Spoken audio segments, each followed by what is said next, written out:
Welcome back to part 3 of the story of the PR disaster that was It's a Royal Knockout. Coming up in this episode, we discuss the fallout of the event one reviewer called the single most damaging attack on the royal family since Cromwell.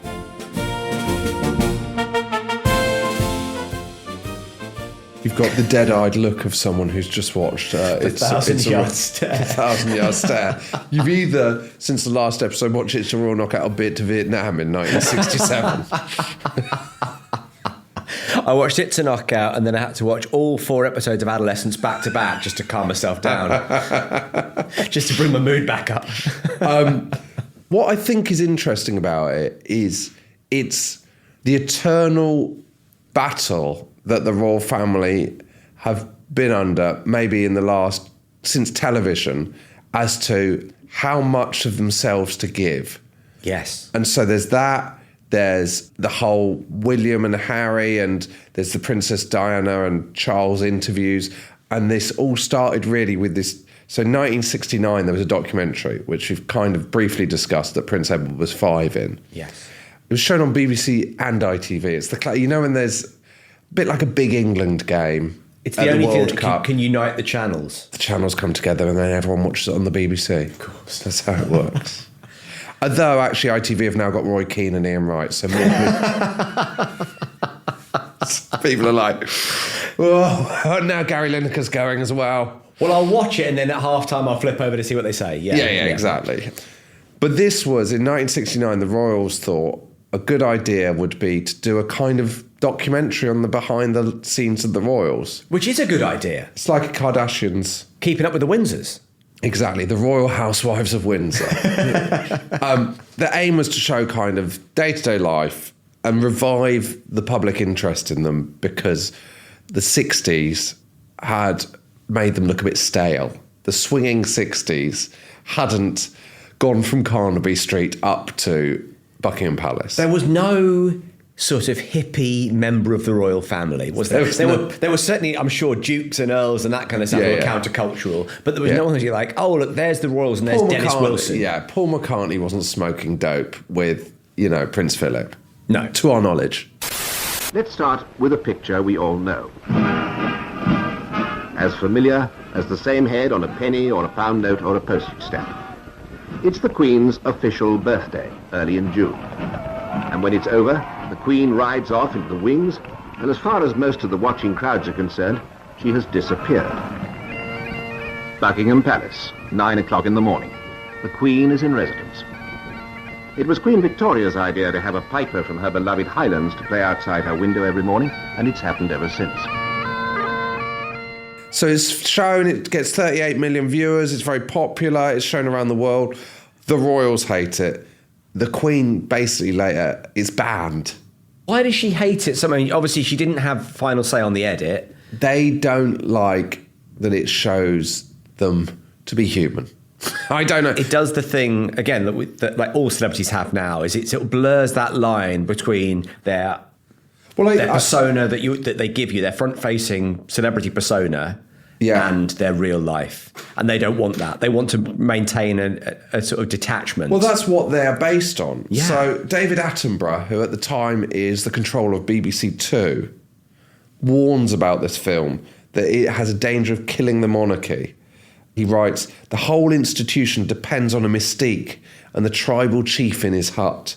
If any member of the tribe ever sees inside the hut, then the whole system of the tribal chiefdom is damaged and the tribe eventually disintegrates. It's true. It's like when that photo of Daft Punk without their helmets came out.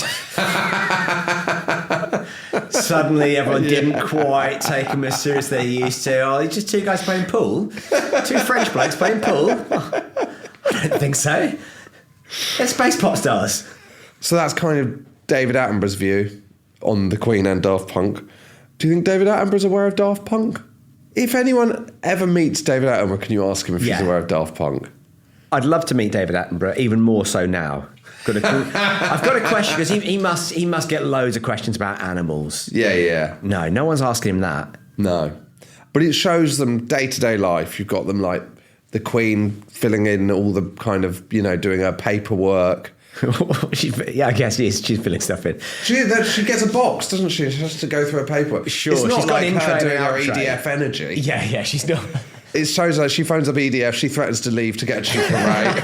That stuff. No, it shows Prince Edward's being taken to a candy shop by the Queen, them having a picnic, there's a snowball fight, all that kind of stuff. Lovely. I'm hoping it's not the same day as the picnic. It's interesting you say that, right? Unless David Attenborough really had his fingers in the pie and it was like, could you do this in the Arctic? No, but what it was, right? They decided to show a year in the royal's life, but they only came up with this idea in autumn. So they faked a summertime picnic to splice in, to look like there was the chronology of the year. So even a sort of warts and all behind the scenes, they're still using television trickery. TV lies. It's a lie. It's all a lie. Years later, when I can't remember what that scandal was, but it looked like the Queen was... It looked like she was walking out when she was walking in. Yeah, and a lot of people got sacked for it. BBC controller got sacked for it. Similar situation. You know what? I've got such a vague memory of it. I remember it, but I was thinking... Dan Schreiber. Get Dan Schreiber on the phone. Where's Dan Schreiber when you need the man? But I think, had they reversed the footage in some way? No, but that can't be right, because he couldn't... She didn't storm out of the room backwards. The Queen Moon walked out the room. Furious. Never been so insulted in all my life. Shamon. And out she goes. I think they put it in the opposite order. I don't remember. Sure. Anyway. She did leave the room at some stage, but they cooked the book slightly on it. Well, she had to leave. She's not still there. Well, no, of course. There was one scene there was a huge disagreement over. And this is the scene I asked you to watch as well. I've watched it. So describe the scene. This is Prince Charles. And this is the most controversial scene. This is Prince Charles showing a young Prince Edward. Yeah.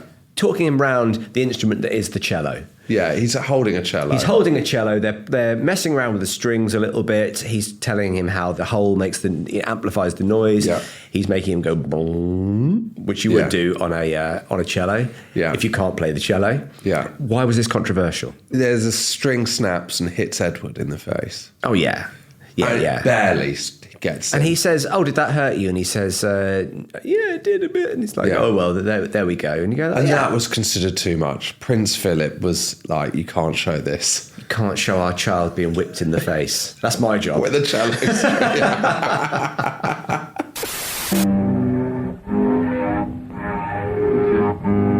That's why it makes a good noise. Listen. Oh! All right? Did he hit you? Yes. Oh. Why did that go? I'm sorry, it's all right.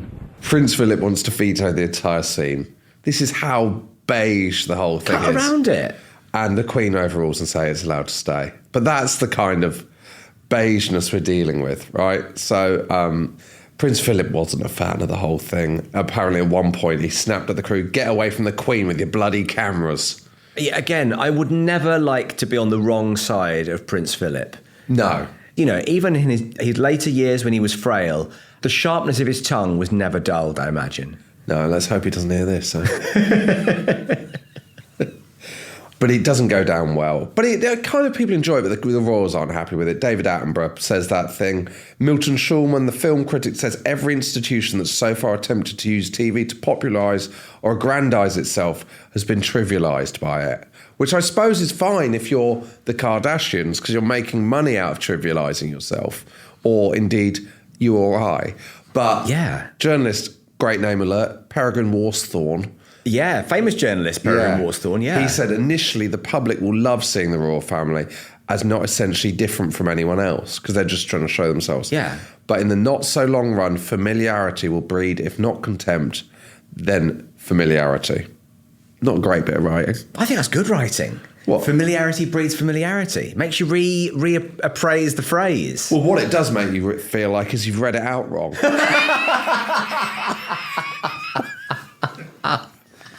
Sorry, if I just... You No, think it no, was no. a long-term misprint. Have I copied that down wrong?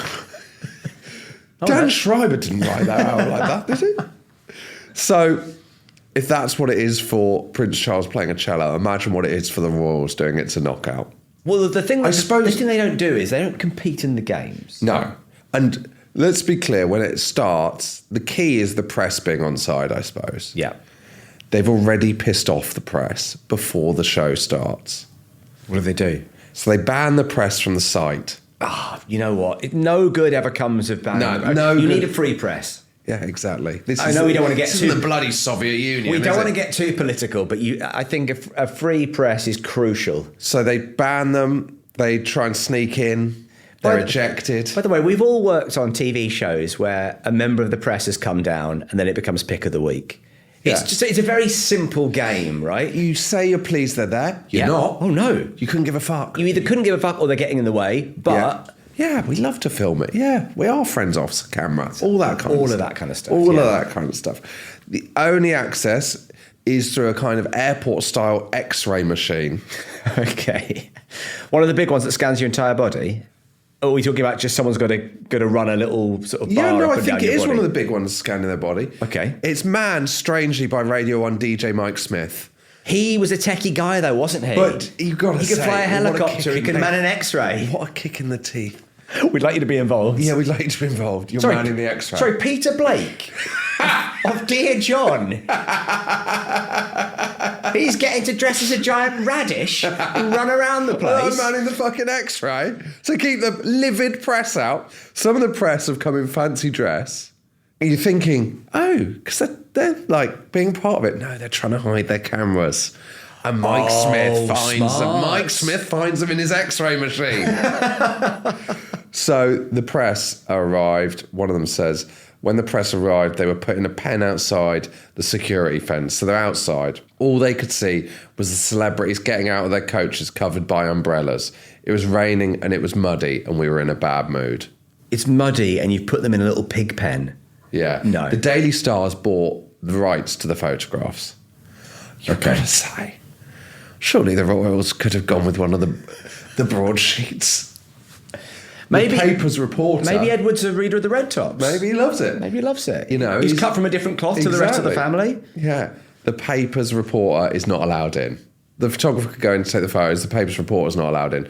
The paper's reporter is a man called Andrew Morton who goes on to pen Princess Diana's book, Diana, Her True Story. Yeah. That basically starts the collapse of the royals in the 90s. So he gets his revenge. I'd say winning the rights to photograph a thing that is going to be on the telly in loads of different countries isn't that big a thing. It's not a big deal, is it? It's not a big deal. Every angle of it is going to be shown to across the nation. Yeah. You're not going to get a really... They should be photographing it themselves, really. They should have an in-house stills photographer. You should have Ellis there there. is a little bit of inside TV. There usually is a stills photographer there to take photos.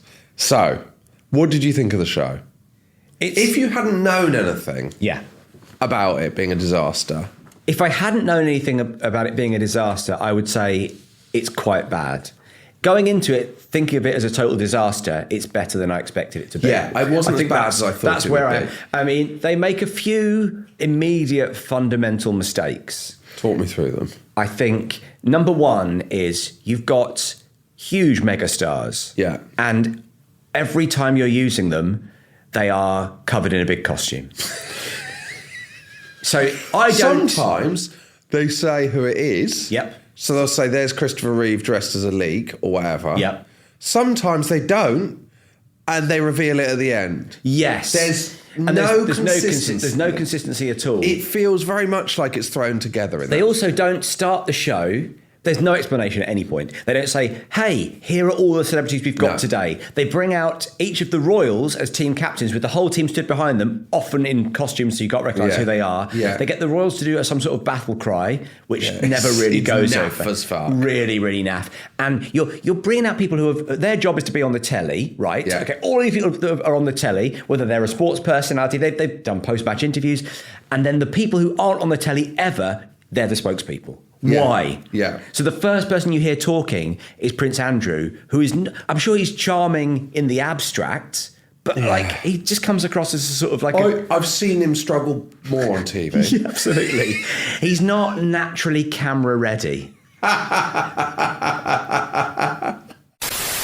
would like you to bid welcome to the 4 teams led by 4 members of our gracious royal family. His Royal Highness, the Grand Young Duke of York, marching his troops to the top of the hill and wherever else he can, in aid of the World Wildlife Fund. Her Royal Highness, the fair Duchess of York, leading forth her heroes on behalf of the International Year of Shelter for the Homeless. His Royal Highness, the tantalizingly eligible Prince Edward, coaxing courage on behalf of the Duke of Edinburgh's Award Scheme International Project 1987. And Her Royal Highness, the fair Princess Royal, spurring on her champions for the Save the Children Fund. You also have a problem with this went out live. Explains the games. They don't explain the games, so a lot of the games will be. They'll just start. Off they go, and they'll be half being explained. They've got a group of judges who you never see again. They introduce all these dukes. The Duke of Westminster's here. He's going to be a judge, and you're like, oh no, he isn't. You don't see him again. Yeah. So many jobs, so many roles. Yeah. Les Dawson is hosting a bit of it with Sue Pollard. Aled Jones is sort of hosting a bit of it, but isn't really. Stuart Hall is kind of ostensibly hosting most of it. I tell you what, it gives you a newfound respect for comic relief. Absolutely, it's a well-oiled machine. Yeah, you could see it. The other thing is the coverage is terrible. So there'll constantly be something where you watch people reacting to something happening. Yeah. There's one game, all of them seem to be sponsored as well. This is incredible. Let me tell you through the names of the. Yeah. Bearing in mind they only raised 1.5 million. The Asda Marathon. Yes. The McDonald's Restaurants Knocker Night. Yeah. Canada Life Assurance Lovers Mid-Match Summary. Too unwieldy a title. The Britannia Building Society Cooks. All the games are sponsored by huge brands, even though it's on the BBC. So the Asda Marathon, it's so shit. It's a real sort of like dunk tank from a summer fair type thing. You have to go over a pole. A greasy pole. A greasy pole is a drop into which there's some water, right? Yeah. And it's just basically all of them have to sort of shimmy along the pole while from the groaning table, some celebrities throw fake hams at you. Yeah. That's kind of basically it. Weirdly, it sounds better than it is. Yeah, it's so From my shit. terrible description of it, it actually sounds quite fun. It isn't. Before each event of it, Les Dawson interviews every team member and gets nothing out of them. Gets nothing out of them, but he is always brilliant. One thing I'll say about Les Dawson is he is light-footed in a way that you just wouldn't believe. He Despite keeps the the fact energy he's up. dying on his fucking arse. He's dying on his arse. They're giving him nothing. He's having to interview comedians who are sort of being kind of half funny. Everyone seems like they're a little bit sloshed. Christopher Reeve doesn't want to be there. No one wants to be there. Everyone knows they've been conned, basically. Yeah. And they're trying to put on a brave face of it. Yeah. He has to interview all of them, and then they have to fall in some water. And they've got to go over 4 or 5 times. It seems like it goes on forever. And it happens 4 times during the show. But the thing you want to see is people falling in the water. You want to see Baron McGuigan on the greasy pole falling into the water. Yeah. What you don't see is that. What you do see is Tom Jones throwing a ham, putting his hands on his hips and laughing as you hear a big cheer. Coverage, guys. Coverage. There's a wide shot that shows you both the table and the pool. Let's keep it on that for most of it, right? A close-up as they're getting out of the water and a close-up of a really good shot from, I don't watch a lot of sports, but even I know that's how you shoot it, right? Shows everything that's happening most of the time. It's so confusing. It's so confusing. The games, sometimes they'll be just talking and then suddenly a game starts. And you haven't been told this game's going to happen, who's in the game, what they're dressed as, and what they're trying to do. So at one point, they're just talking, and then some guns go off. It's always a cannon as well. A cannon goes off. Yeah. And then some headless ghosts that are 8 foot. The ghosts of Alton suddenly Towers. racing across Alton Towers. You don't know who's in the ghosts, what teams they're representing, where they're going, why they're doing it, why it's suddenly started. It's wild. It's like they've gone, oh, fuck, we haven't filmed it all. But they haven't got time pickups. There should be a studio element, right? Which they do the next day, where they sit down and you've got Paul, maybe you've got Stuart Hall, maybe you've got Les Dawson, and they all just say, in this next game, ladies and gentlemen, you're going to really enjoy it. It's really, really fun. We've got Gary Lineker swinging a big ball. I mean, actually, the more you explain it, the worse the game sounds. Maybe that's why they dropped that bit. Gary Lineker swinging a big wrecking ball towards some knights to try and knock them over as many as possible. But by the way, Gary Lineker is dressed like a big Jeff Capes. Yeah. By the way, Jeff Capes is also there, dressed as a normal sized Jeff Capes, which is still a pretty big Jeff Capes. Yeah. It's mad. So it starts, we meet the teams, they have to do these battle cries. Instantly, bearing in mind how difficult it is, because the audience is giving no one anything. Yeah. Because they're outside Alton Towers. I don't think I've, in my history of doing panel shows, ever seen someone rip it as well as Princess Anne does. She is brilliant. That's the one thing you really clock, is that actually... She underplays it. She's like Richard Ayoade. Yeah. This is a lesson that everybody learns. Actually, the camera picks everything up. If the camera's in your face, you don't have to do that much in order for the camera to see what's going on. Fergie and Prince Andrew trying to... Chewing the scenery. Yeah. They're absolutely... Which was one of the games. The McDonald's, the Burger King chewing of the scenery. Dressed as a giant hound, chewing the scenery. But yeah, they're really going for it. Like, Sarah Ferguson comes out sort of pretending to ride a horse and all of that kind of stuff. It's all very kind of Monty Python, the Holy Grail, Sixth Form Common Room version of it. Yeah. But very much Prince Edward giving acting lessons. It's very much so, yeah. Come on, bigger, guys, bigger. You're on telly, make it big. And then the Princess Royal, they ask her a few questions, and she's witty and she's sardonic. But again, she'd had a bit of... Because she'd been on talk shows and stuff. She refused to do it. She's done Question of Sport. Yeah, absolutely, yeah. She refused to do the battle cry. Yeah, which is great. A really classy move. She's above it. Richard Ayoade's a really good example, because she does it in a way that is still serving the show, but is slightly poking fun at the whole artifice of it. She in her head, she's gone, this is a crock of shit, and I need to communicate that to other people that I know this is shit. I can be the best thing in a shit thing. Yeah, we've all been there. Well, I haven't. I've been sat next to the person being the best thing in a shit thing. So they do the Asda Marathon, that's awful. Can I ask a question? Why aren't the sportsmen, time and again, sportsmen at the top of their game are losing physical challenges to actors? It's because they're not used to costumes, whereas actors are. Barry McGuigan should be able to get across a greasy pole better than Christopher Reeve. But that's not his skill, is it? There's a bit where Steve Cram loses a race. You're like, you're Steve Cram. There's a great bit where Steve Poborski, who I think is a skier or a swimmer or something, is revealed in one of the Headless Ghost outfits, and no one knows who he is. It's very much the first series of The Masked Singer. It's very much Ken Jeong reacting to former Home Secretary Alan Johnson. Yeah. I feel sorry for Paul Daniels. Paul Daniels is the judge. Yeah. And he's in charge of the scores. He's a scorekeeper, He's a scorekeeper. But he also... The Royals start to take it seriously, and they start to challenge his... Maybe I'm reading too much into it, but they challenge him with the air of people who've never heard the word no in their lives. Totally. And they challenge him with the air of someone who doesn't understand that the guy reading out the scores isn't sitting there with a clipboard going, okay, you scored a point there. It's being fed into his ear. Yeah, it's being told to him by a producer. He doesn't know why he's saying 6 points or 7 points or 3 points or 1 point. And the scoring is confusing. Because there's this Joker card thing. The Joker card. That comes, once again, not explained. And it's constantly being played. And there's teams playing Joker cards is doubling their score, but I only realised that about 45 minutes in. I presume they had one each, but sometimes they got two. It's just a mess. There's a phenomenal moment when they ask Princess Anne, why are you playing your Joker? And she basically says, because I've been told I have to play it. It's nearly the end of the show. And it was one of the absolute highlights for me. I was roaring watching that, because you think, that's the reason why we're doing any of this.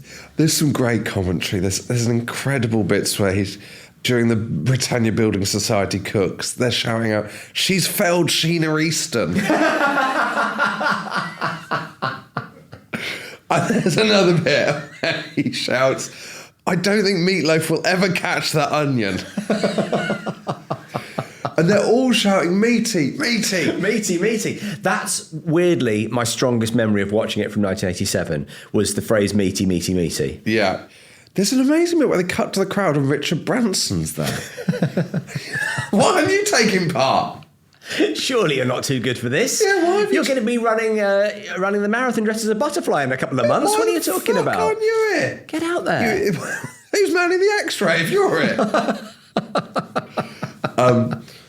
Paul Daniels has a nightmare with the scores. He loses track. It starts to fall apart. Yeah. The whole thing isn't great, but it's watchable. It's very watchable. Even though you don't know what's going on. It's knockabout fun, no pun intended, and it's a bit long, I'll say that much, but it's very much like your kind of classic tea time. You know, you're half watching it from the kitchen, you know, you're making your fish and chips, that kind of stuff. It's like, it's totally fine. It ends with the credits over freeze frames of what we've just watched, like everyone's died or something. It's quite... Which in the case of most of the presenters, that's true. That is true. That is true. Do you want a little bit of intel on the Meatloaf situation? Yeah, how did he had he a bit show of a up? fallout with Prince Andrew? In 2003, Meatloaf said Fergie wasn't exactly flirting with me, but she was paying attention to me. Love it. And I think Andrew got a little, I could be wrong, I'm just reading into this, he got a little jealous. Love it. He tried to push me in the moat, so I turned around and I grabbed him and he goes, "You can't touch me, I'm royal." What a toss. He's awful, isn't he? He's such an awful wanker. I mean, we don't need new reasons to hate Prince Andrew. But this is the worst thing he's ever done. You come for Meaty, you come for all of us. Yeah, Meaty said, "Well, you try and push me in the moat, Jack. I don't give a shit who you are. You're going in the moat." Love it. Love it. For the record, shall we have the final scores? Duchess of York, that's Fergie, her team finished bottom, 24 points. Prince Edward, 26. Green team, Prince Andrew, 29. Princess Anne, the real winner in every sense, 36. The true sports person. Prince Edward thinks it's gone well. Well, here's the thing. If you're playing it, it probably was a lot of fun. And it does look like lots of people are having a good time, right? A lot of running around, a lot of funny costumes. It seems like a laugh, right? It seems like they're all having a laugh. So presumably he's not watched the edit when he goes out and does his press conference. The first thing that goes wrong is his press conference. Yeah. So he goes to the press tent. The press aren't in a good mood. They've been outside the event watching it on a TV screen. He starts delivering a speech that he's prepared beforehand. That's not what the journalists want. They've spent 14 hours, basically, the wrong side of a 15-foot-high security fence. They're starving. They're absolutely starving. Mike Smith's been confiscating their cameras. So Joan Thurkettle of ITN basically leaps in to ask the prince if he's pleased with the way it went. And Edward snaps, "I haven't finished yet." You know what? This is where decorum kicks in. Yeah. You know, you don't need decorum when you're running around your foam suit, but when you're talking to the press, you've got to not be an arsehole. He says, "I know the captains have enjoyed themselves. I only hope you enjoyed yourselves. Have you?" It's greeted with silence. "Well, thanks for being so bloody enthusiastic. What have you all been doing here all day?" Thurkettle replies, "You may well ask." And Edward said, "Have you been watching it?" And there's kind of a muted yes. "Well, what did you think of it?" And then there's silence broken by a few laughs. Yeah. And Edward says, "Thanks," turns on his heels as he storms out, and he stops to berate some photographers. And he says, "One day you lot are going to have to learn some manners." It's bad, isn't it? Shouting at the press can never go well. He's not played it well. No. It's been a long day. It's been a stressful day for him. Overtired. He's overtired. He's lost. He's lost. He played his Joker at the wrong time. He's lost against his own family. He's execing it and he's starring in it. And Princess Anne has made him look like an idiot. Yeah. Andrew Morton says he flounced out like a ballerina with a hoke in his tights. "We were not impressed by that behaviour at all. It's one of those occasions when people like to attack the press. We were just observers at the royal family's self-destruction." So basically, the next day, the papers lead on Prince Edward storming out. Of course. It's a royal walkout is the... good. It's a classic headline. Edward later said, "I thought I had asked a perfectly reasonable question. Had they enjoyed themselves? I mean, they could have said no. They could have said anything they liked, but they didn't say a thing. They've never been particularly enthusiastic about the event in the first place, but I was annoyed I'd given them the opportunity to get their knives in." I don't think that's a defence, really. The problem wasn't asking have you enjoyed yourself. The problem was being rude to them and storming out and shouting at a photographer. Yeah. The broadcast goes out 4 days later. 18 million people watch it. It's the fourth highest show of 1987. The autumn, there's a book of the event. He describes it as the event of the year. He repeats his thing that BBC positively drooled over the idea. He says, while acting as overall producer for easily the largest outside broadcast of the year, he himself had lived on snatched sleep and the occasional sandwich or Mars bar. The end result was the most extraordinary day in my life. The problem is, he's a prince who's done a massive vanity project with all his famous mates. You can only ever present yourself as, I'm doing this because it's fun. Yeah. You can't say, I'm a martyr, I've worked really hard. No. It's probably because it's the first time he's ever worked sort of hard for anything outside of the Marines. In his defence, he is like early 20s at this point. Yeah. We imagine him older because he looks older. Yeah. The reaction is bad. The Times describe it as the royal family's love of pantomime take it to new heights. One critic says it's the single most damaging attack upon the royal family since Oliver Cromwell. One BBC executive compares it to the change in public attitudes overnight as to when newsreader Angela Rippon revealed her thighs on the Morecambe and Wise Christmas special. Morecambe and Wise Christmas show, yeah. But basically the feeling is they've humiliated the royal family. We don't want to see this side of the royal family. See them. James Whittaker, who's a royal correspondent, says, if you really had to pin down where it all went wrong, I would always point to It's a Royal Knockout. That was the start of the high profile thing that started everyone thinking, who are these appalling people? For centuries, this is Dominic Sandbrook. He says, for centuries, Britain had always had a small Republican minority, but now Elizabeth and her family were confronting something much worse. Not hatred and opposition, but ridicule and contempt. It's hard for the Queen as well because the nation hated her kids. Well, in their defence, yeah, there's a quote, Prince Edward was one of the brightest guys I've ever met. They may have looked foolish, but that was the fun of it. Stuart Hall, sadly. Yeah. It's difficult when that guy's on your side. It's a real problem, isn't it? Yeah. Wonderful presenter, but it ends there. It didn't go down well with the family either. The only one who emerges with dignity we've discussed is Princess Anne. People quite mocking of Fergie. Yeah, I do Pamela feel... Stevenson, who is actually part of it. She said a special new royal honour was created just for Fergie for services beyond all of royal duty, the Order of the Right Royal Jolly Hockey Sticks. She does come across as that kind of... Yeah, there's sort of head girl vibes. Awful head girl vibes. Awful head girl vibes.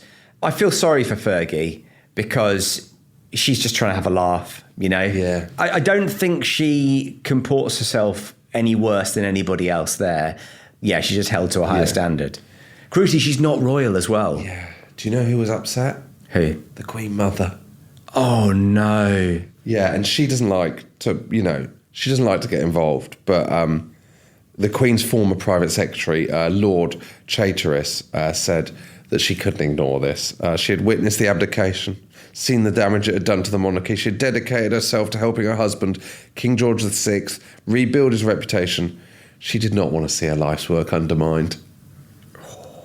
That's really, really hard, isn't it? I think the further up it goes through the family, kids can get over upsetting their mum and dad, but upsetting the grandparent, Also, the Queen thinks it's shit as well. That was her quote. That was her quote. What was that fucking pile of shit I just had to watch? Fucking hell, that was a load of... I turned over. Yeah, she thought it was unbecoming. The Duke of York grinning inanely, his wife rushing around waving her arms like a footballer who just scored a goal. That's not what the Queen said, but that's people paraphrasing what she thought of it. So there we go. It's all gone wrong. It's terrible. There are some great moments within the show. Tell that to the Queen Mother.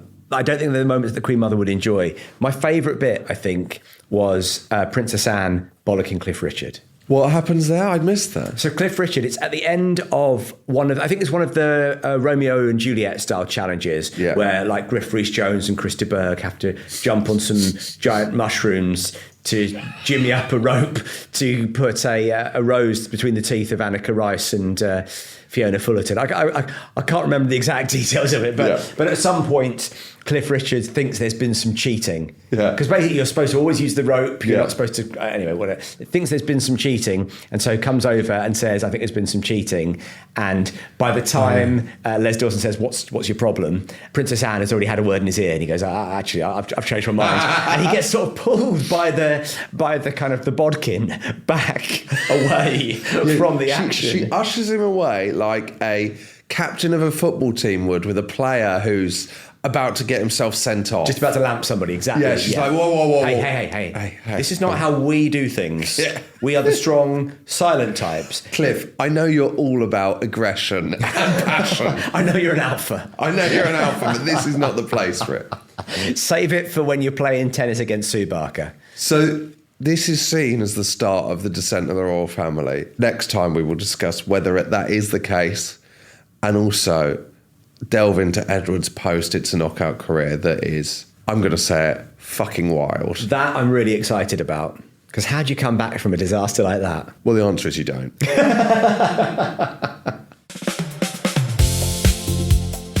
That's it for part 3 of the story of It's a Royal Knockout. Coming up in the final part, the royal family face their infamous Annus Horribilis as Prince Andrew and Sarah Ferguson separate, Windsor Castle sets on fire, and Princess Anne divorces her husband Mark Phillips. What a year!